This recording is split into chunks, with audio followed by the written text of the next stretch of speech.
It is impossible to think of 20th century warfare without it. Tanks made their first appearance in the First World War, and for all of their initial drawbacks, by the war's end they were acknowledged to be an important part of the modern battlefield. We've talked a bit already about British and German tank designs, and today I'm going to look at the French.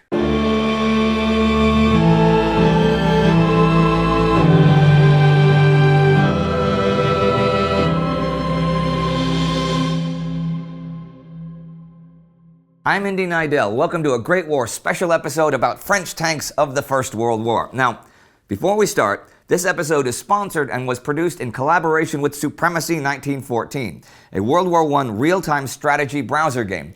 We used parts of the game to illustrate some tactical concepts later in this episode, and there will be a special offer for viewers of the channel at the end. Anyhow, in December 1915, an artillery colonel named Jean Estienne approached French Army Chief of Staff Joseph Joffre with an ambitious idea to break the stalemate of trench warfare. A fleet of armored vehicles that could carry artillery and machine guns across no man's land ahead of the infantry, seize new ground, and serve as mobile artillery batteries.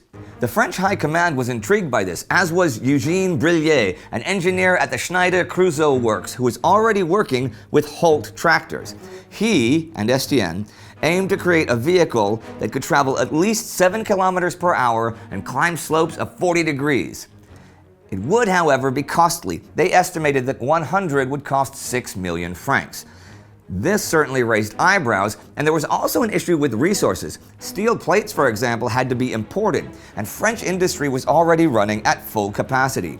These untested new machines had, moreover, to compete with the motor services and aircraft manufacturers. Still, by the summer of 1916, the first prototypes of the Schneider tanks were ready, weighing 13.5 tons and propelled by a straight 4-cylinder 60 horsepower engine. They could, in fact, reach 7 kilometers per hour, but only on level ground. Cross-country, the speed was about half that. It had a crew of 6, a gunner and a loader for the 75mm gun at the front, a machine gunner at each side, a mechanic in the back, and the commander, who also drove. There were no illusions that this thing could stop a direct artillery hit, but its armor was just thick enough to block machine gun fire and shrapnel. It had a few liabilities as well. The engine was underpowered for the tank's weight, and because of its gravity feed, the fuel tank was at the front, facing the enemy. Ventilation was bad enough in general, but the crew had to endure the engine's exhaust. Also, if the hull of the engine was ruptured, it could spray oil on the crew that was highly combustible. Once aflame, the electric light was cut, and the tank became a death trap since the small door was very difficult to locate and use in the dark. So, not perfect, in other words. Now, another artillery officer, Lieutenant Colonel Émile Rimailho, who liked Estienne's idea, approached the Saint-Chamond factory in spring 1916. The Schneider would be classed as a heavy tank, but Rimailho envisioned an even heavier tank of more than 20 tons with a crew of 9, 4 machine guns, and a 120mm gun or maybe even a flamethrower in the front. Well, the weight and the crew were realistic, but not the big gun or the flamethrower. The design also had some serious flaws. It was over 2 meters longer than the Schneider, but its tracks weren't much longer, so the ground pressure of its narrow tracks was too high for its tonnage. The 4-cylinder engine did power electric transmission motors for each tracks, which is pretty revolutionary, but also made it more prone to mechanical failure. I should also point out that the French tanks had a different design philosophy from the British. These weren't for breakthrough. They carried more firepower. The 75mm gun, for example, would not be exceeded on tanks until the 1940s. Estienne saw them as a shock weapon. They would suddenly appear on a battlefield on a wide front, quickly cross to the German lines, and neutralize the machine guns. Then, both infantry and cavalry could advance through the gap. Tanks should abide by the infantry motto, only fire when you can't march. Firing on the move was imprecise, and the gunners only had a limited view, but once they drove the enemy from the positions, it would be fire at will. Their proving ground was the Nivelle offensive.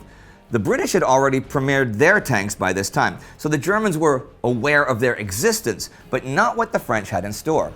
Nivelle promised that this would be the war's decisive offensive, so Estienne agreed to an attack with most of the tank force. Nivelle, however, did not trust the tank force and told the infantry the tanks were just there as support and they should neither wait for them nor be distracted by them. Well, the tank attack and the whole offensive failed, as we saw in the regular episodes. Many tanks had mechanical failures, broke down in shell holes, were hit by artillery, and so forth. But though the whole thing was a blow to the image of the tank, it was the evaluation and the experience that were really the birthplace of the French Tank Corps.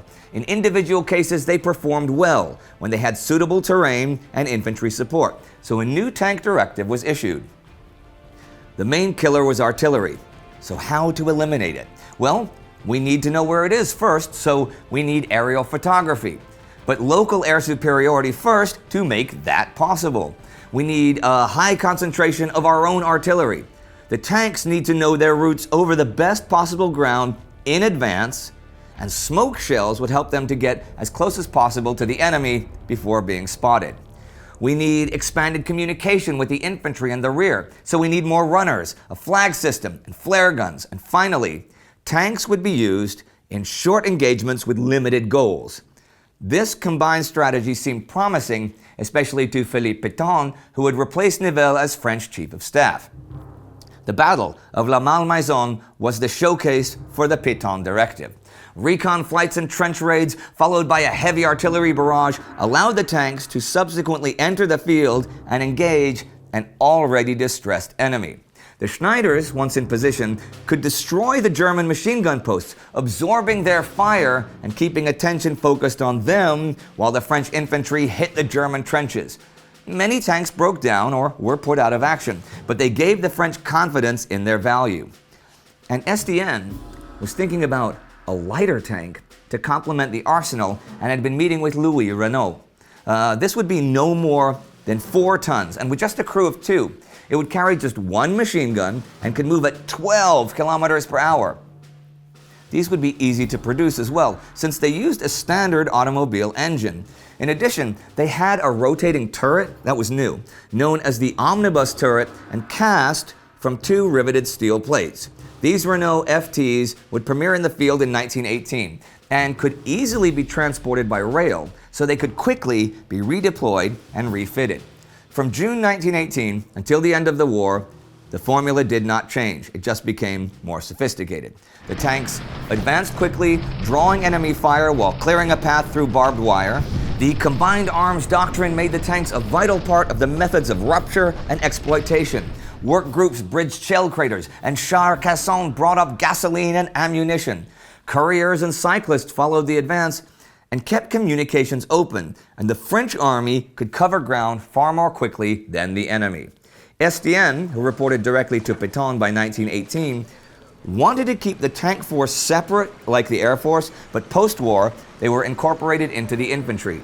400 Schneider tanks were delivered in 1917 and early 1918. Some 300 Saint-Chamons left the factory before September 1918. Both of these were ambitious, but they didn't have much real overall impact because of their technical limitations. It was the Renault light tank, with over 2,500 delivered by the armistice, that swarmed the battlefields of 1918 and indeed is called by some the tank that won the war. You can argue about that all you like, but it is very true that the Renault FT design, seen by many as the first modern tanks design, influenced future tank designs for decades to come. As I said in the beginning, this episode was sponsored by Supremacy 1914. If you think you have what it takes to maneuver tank battalions to victory in World War I, you should give this World War I real-time strategy browser game a try. Supremacy will take you right into the strategic depths of the First World War, with real-time gameplay and against real player opposition on historically accurate maps. You might be playing, not for years, but maybe months, forge alliances or backstab your neighbors. And the best thing, the game is getting a complete overhaul right now. And if you sign up through the link below this video, you're also guaranteed a €19 starter package to invest into your tank production. Registration is completely free, so taking a look is definitely worth it. If you want to learn more about German tank designs, you can click right here for our episode about the A7V that we filmed at the German Tank Museum. Do not forget to subscribe. See you next time.